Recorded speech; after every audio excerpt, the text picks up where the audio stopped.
In order to understand the 4th century, which is one of the most momentous, if not the most momentous century in the history of the Church after the 1st century itself, we need to go back a little bit to the year 284.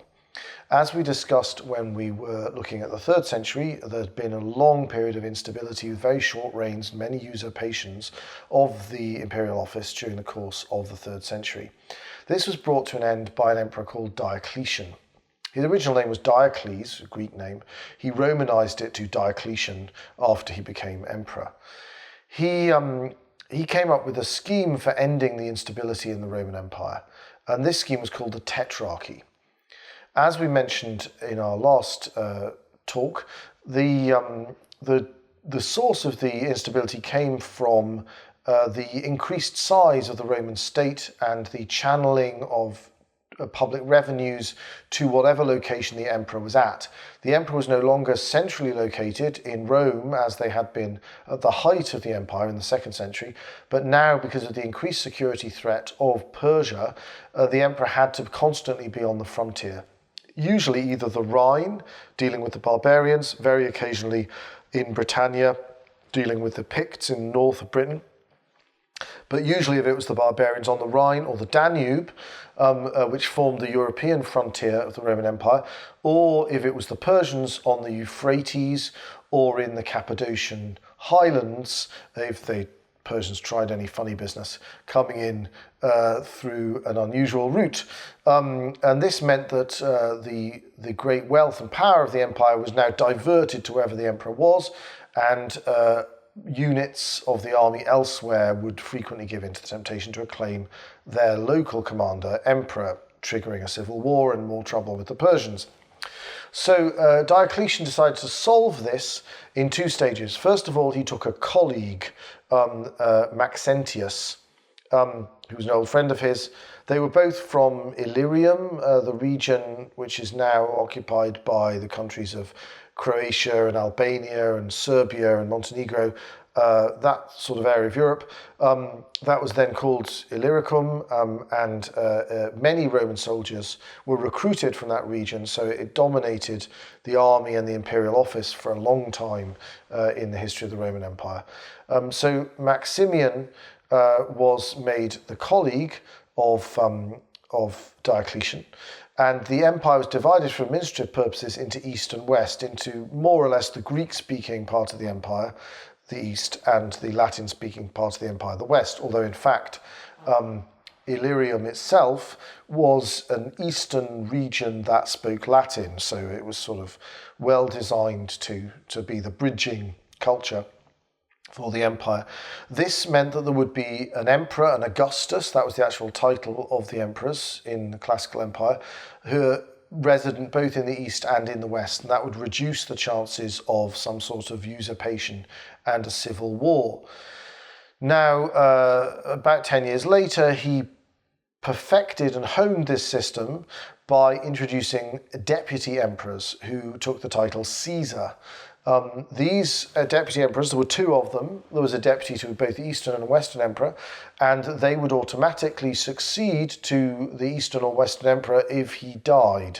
So that meant there was no need to look around for and possibly trigger usurpations, a replacement if the emperor were to die, because there was already a designated successor. So there was a Western Caesar and an Eastern Caesar. So the Western Caesar was a man called Constantius, and he's going to be very important, so we'll get back to him. And the Eastern Caesar was a man called Galerius. And the empire was also further divided so that there were 4 regions, 2 western regions, 2 eastern regions. The region beyond the Alps in the west centered on, well, not centered on, but militarily centered on Trier, which is now in Germany, which was the largest military headquarters on the Rhine frontier. That was administered by one of the emperors, usually the Western Caesar. And the central region of the west, Rome, Italy, North Africa, which in those days, what's now Algeria and Tunisia, which in those days was the breadbasket of the Western Empire, that was usually administered by the senior Western emperor. They could be in the opposite places, but And then the east, the region of Illyricum and Greece and Asia Minor was administered from Nicaea, a city in Bithynia, in Asia Minor, and then Egypt and Syria, the region most directly up against the Persians, was administered from Antioch. So this was quite a clever arrangement, and it went side by side with a new attempt to provide ideological unity to the empire, replacing the cult of Sol Invictus that the Emperor Aurelian had tried to install. And this was now taking up the Neoplatonic project. So the leader of Neoplatonism at the time, Porphyry, he was a court philosopher at Nicomedia, where Diocletian was most often located, the senior of the four emperors, because the first. And he was preaching the importance of unity, of course, the metaphysical absolute unity without any distinction of the Neoplatonic supreme deity, the One, was supposed to reflect and validate the newly centralized and more intrusive government of the 3rd century empire. And Porphyry was vitriolic in his enthusiasm for an elimination, a genocidal elimination of the Christians, because of course Neoplatonism was founded in order to save paganism from the Christians. The Diocletian and Maximian therefore decided to try and associate themselves much more proactively with the traditional pagan pantheon, now cleansed of its absurdity by the allegorical ministrations of the Neoplatonists. So Diocletian associated himself with Jupiter, and Maximian associated himself with Hercules, Jupiter's son, and the Jovian and the Herculean lines of emperors were supposed to be two different sort of earthly manifestations of the relationship between Jupiter and Hercules in Olympus. The emperors, starting in the year 303, gave way to the enthusiasm of Porphyry and also of the Caesar of the East, Galerius, for a total eradication of Christianity through requiring everyone to provide evidence that they had performed pagan sacrifices. There were 3 edicts of persecution of escalating intensity, but they were aimed at a total destruction of the church. And this launched what is known as the Great Persecution, which lasted 10 years.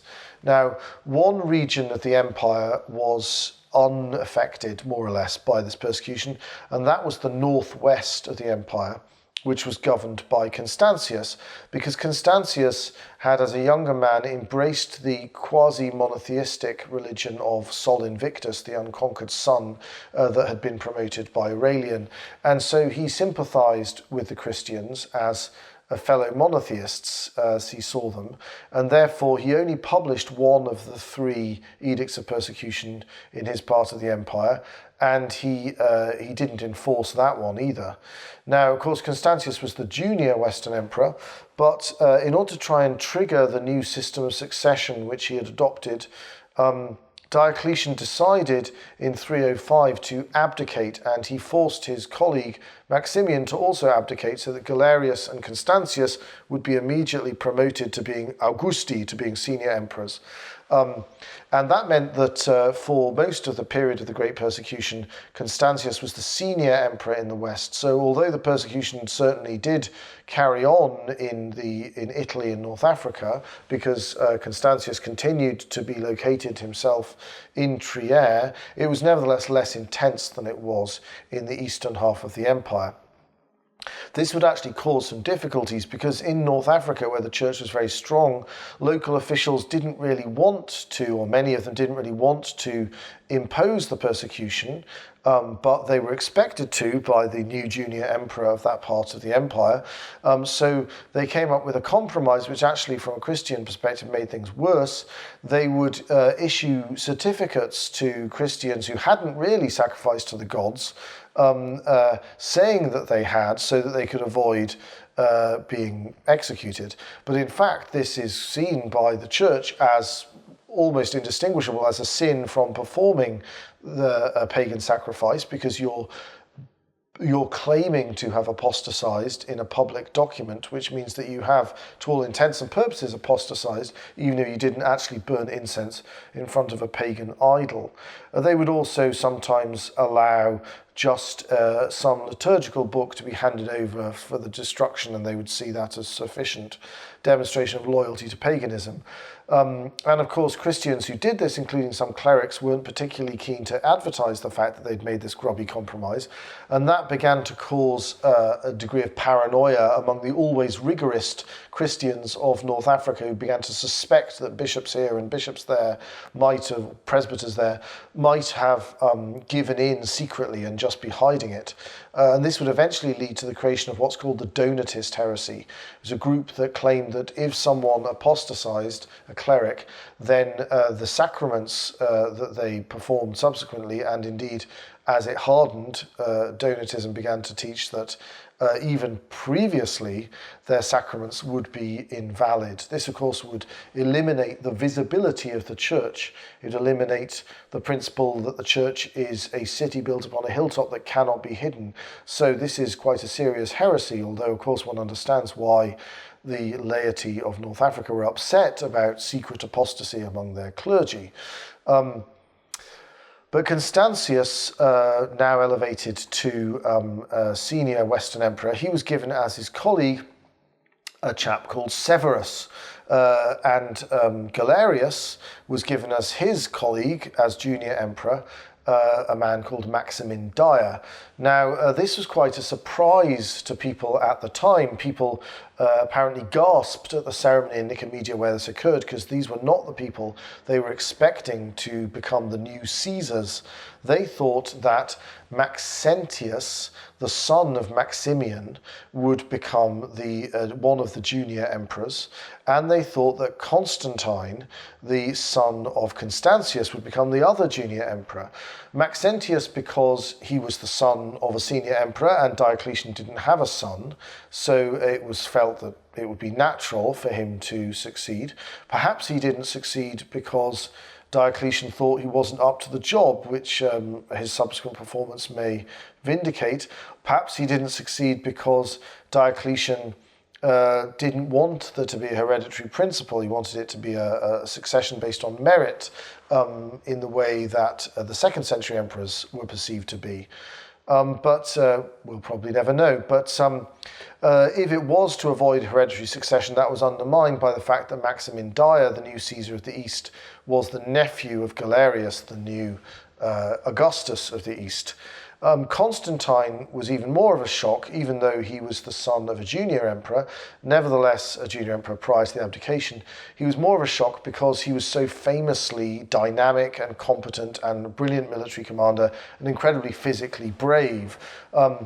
So Maxentius was packed off to Rome to become a perpetual student. That was thought to deal with him. But Constantine was kept as a senior officer at the court of Galerius because Galerius was worried that Constantine might be a threat to him, that if he was allowed to serve with his father in the West, that he might end up being acclaimed emperor by the troops.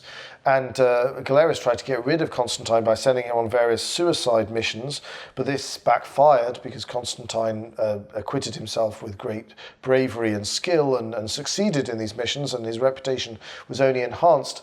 One contemporary writer even tells us that he forced Constantine, when he was drunk once, that is, when Galerius was drunk, to wrestle unarmed with a lion in the arena in Nicaea, but as Constantine successfully killed the lion with his bare hands, this made the problem even worse for Galerius. So one day, again in his cups, Galerius gave way to the entreaties of Constantius and allowed Constantine to go back to serve with his father. He instantaneously regretted this, but it was too late. Constantine had seized the fastest horse from the postal station Nicaea, slit the tendons of all the other horses there so no one could follow him, and then repeated this act across every single postal station through the empire until he reached his father in Gaul, about to embark for Britain to put down a revolt by the Picts. Constantine then served with distinction with his father in this war, and then when they returned to the great military city of Eboracum, modern York, in northern Britannia, his father fell ill and died, and exactly what Galerius was worried about occurred. The troops on the spot in Eboracum, filled with admiration for the great Constantine, acclaimed him immediately as their emperor, completely ignoring the tetrarchal system, and they acclaimed him as Augustus, senior emperor, smashing the system to bits. This triggered a civil war which carried on really until 324. In the course of that civil war, Constantine consistently outwitted his opponents and eventually became sole and undisputed ruler of the entire Roman Empire. But in the course of it, he experienced a vision during the period when he was, his main rival in the West was Maxentius, the son of the Emperor Maximian, who'd been sent off to become an eternal student. And he had a vision of a cross in the sky that was brighter than the sun, that superimposed itself in front of the sun. In fact, we have a description of this vision by a pagan panegyricist from the time, so the reliability is quite strong, because the pagan interpreted the vision in a pagan fashion, but he is a hostile witness to its reality. Apparently the army itself also saw the vision.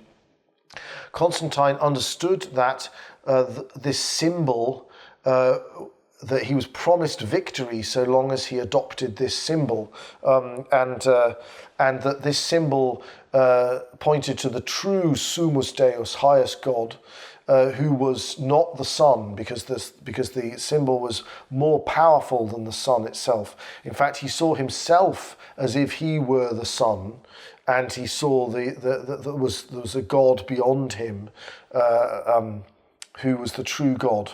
And for a while, Constantine wrestled over the meaning of this vision until prior to the definitive battle between himself and Maxentius, he saw Christ in a vision, a dream vision, while he was asleep, who told him that the meaning of the symbol was the Chi Rho monogram for the Greek letters Chi and Rho, which form the beginning of Christos, the name Christ. And he removed the pagan eagles of Jupiter from his standards, and he replaced them with the symbol of Christ, and he had that symbol placed on the shields of his soldiers, and he went on to defeat Maxentius, who died drowning in the Tiber in the Battle of the Milvian Bridge, and he proclaimed himself openly to be a Christian.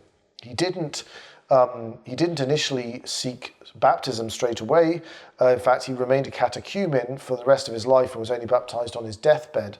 But this was quite normal behavior on the part of Christians in the early church, because the discipline of Christian penance was very severe.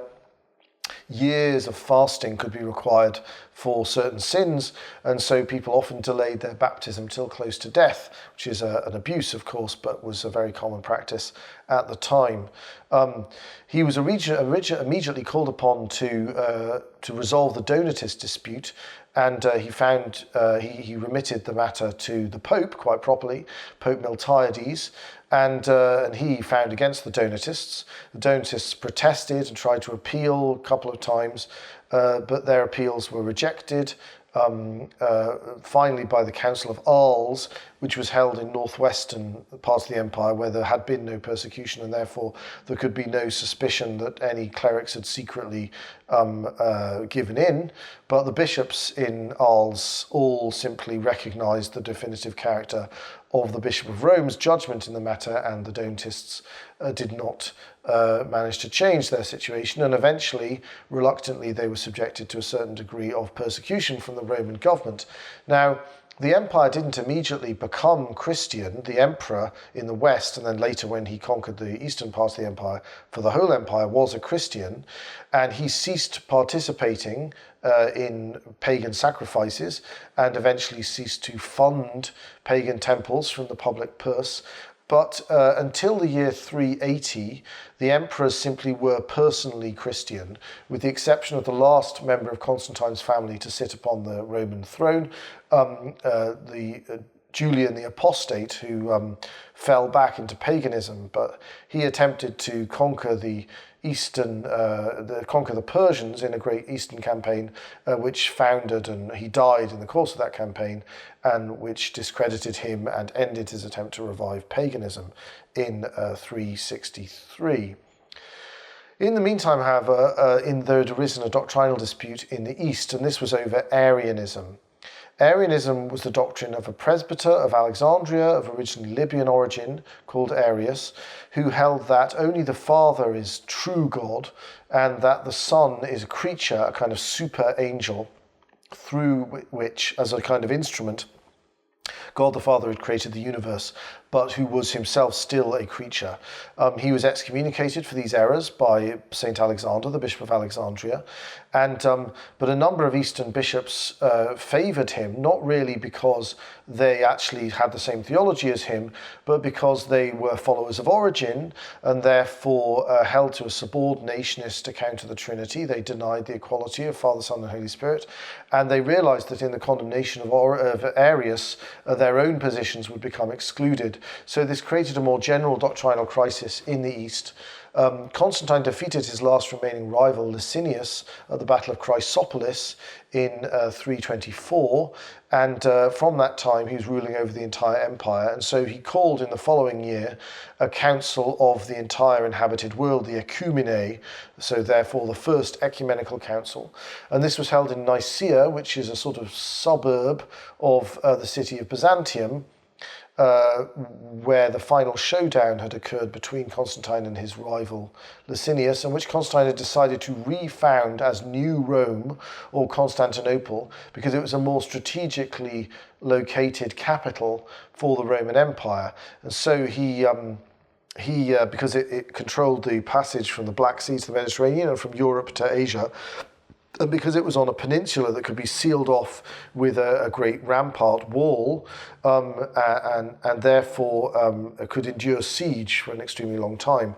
And this, in fact, Constantine in many ways revived, probably inadvertently, the republican traditions in the Roman Empire that Diocletian had threatened to extinguish, because it became impossible for someone to establish themselves as emperor without the cooperation of the civilian population of Constantinople, because it was so impenetrable. And also his overthrow, the tetrarchal system, had re-established the principle, the right of the people to acclaim the emperor. So those two traditions were restored by the career of Constantine. The Great Council of Nicaea in 325 rejected Arius' doctrines and defined the faith of the Church in the way that many of you will be familiar with from the Nicene Creed recited during the Eucharist in the Catholic Church, and in a way that excluded the subordinationist ideas of the Origenist bishops as well. So it was a great triumph for the apostolic faith, but unfortunately Constantine in his later years wobbled slightly in his defense, if not of Nicaea itself, of the bishops who had promoted Nicaea, because the Origenist bishops spread all sorts of calumnies against them in order to try and get them deposed. And after Constantine died in 337, his son Constantius II, who ruled the eastern part of the empire, he fully embraced the ideas of these anti-Nicaean bishops. And this led to a long crisis in the church, in which political pressure and sometimes heretical convictions led off many of the bishops into the errors of the anti-Nicene party. This only was really resolved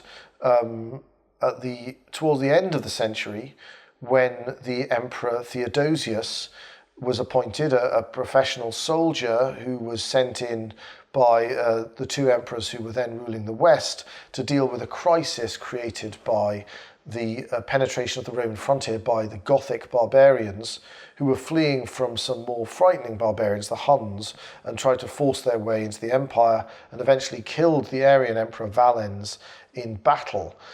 This left the Eastern Empire in a state of chaos.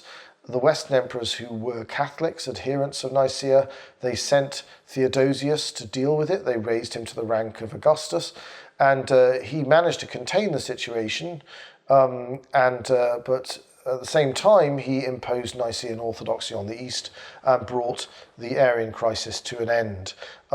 The great heroic figure who had defended the true faith through this period was the successor of St. Alexander as Bishop of Alexandria, St. Athanasius. And there were points in the Arian crisis, so many decades long, from the 330s until the beginning of the 380s, there were points when the Bishop of Alexandria was almost the only bishop in the world who was overtly professing the Catholic faith, especially after